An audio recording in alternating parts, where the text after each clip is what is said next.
Welcome to the deep dive. We're here to really pull apart our sources and find those key insights for you. Hmm. Today, we're digging into the lyrics of David Morris's song, Back Home. It's quite powerful. It really is. And it's more than just lyrics on a page, isn't it? It feels like a raw narrative, a real window into what a community is going through. We're talking addiction, despair, this deep, deep desire to just get out. Yeah, get out. Our goal today is to kind of unpack the layers in that story, looking at the specific words, the images he uses that paint this, well, frankly, heartbreaking picture for you. And you'll find these lyrics, even though they're from one song, they touch on things that, sadly, a lot of communities are facing.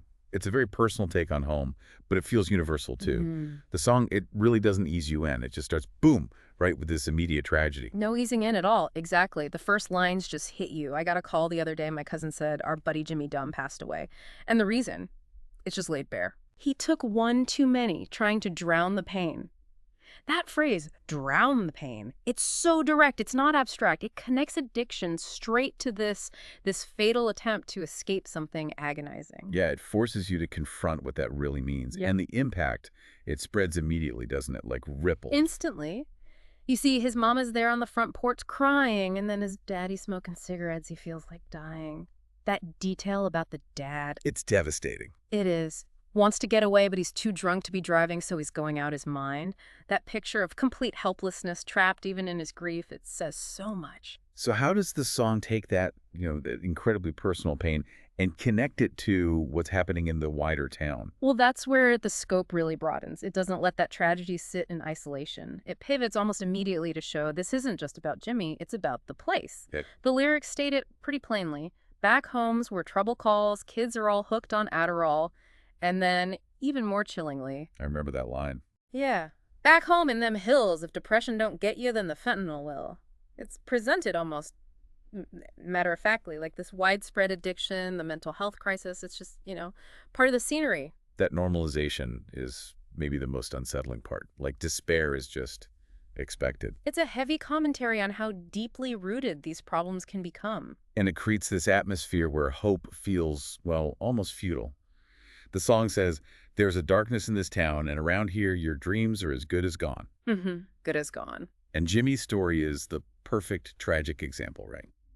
He was trying, on the right track, trying to get clean, planning a future, buying a ring for his girl and their baby. He had plans, real plans. But even with all that, he couldn't outrun his past. So what does that say about the environment, when your past, the place itself, can just swallow your future whole? It suggests this crushing lack of agency, like your own will isn't enough against the weight of circumstances. And that feeling funnels directly into that repeated line. The refrain. Yeah, I want to leave and never come back home. It's not just, I want a vacation. It's a desperate, gut-level plea for escape, for liberation from a place that feels like it's actively holding you down. A place where your future is inherent. Exactly. And the song lands on this really stark, almost philosophical observation towards the end. The old saying. Right. Y'all know how the old saying goes, the devil lives on and the good die young.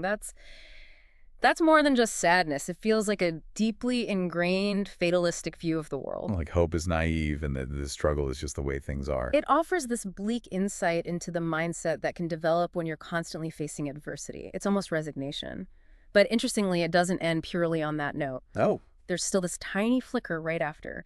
It follows up with, so I pray for every lost soul and I hope the good Lord watches over us. It's small, but it's there, that persistent little bit of faith, a hope for some kind of intervention against it. Right. So after digging into Back Home, what should you, our listener, take away?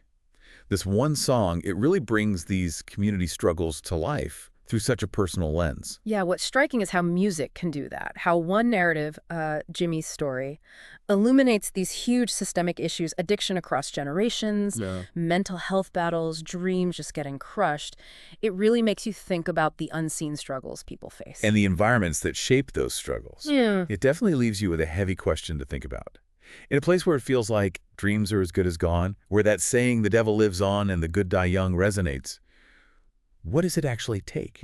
What kind of resilience or what kind of help from the outside is needed for people to genuinely break free, to actually outrun their past and escape those cycles of despair?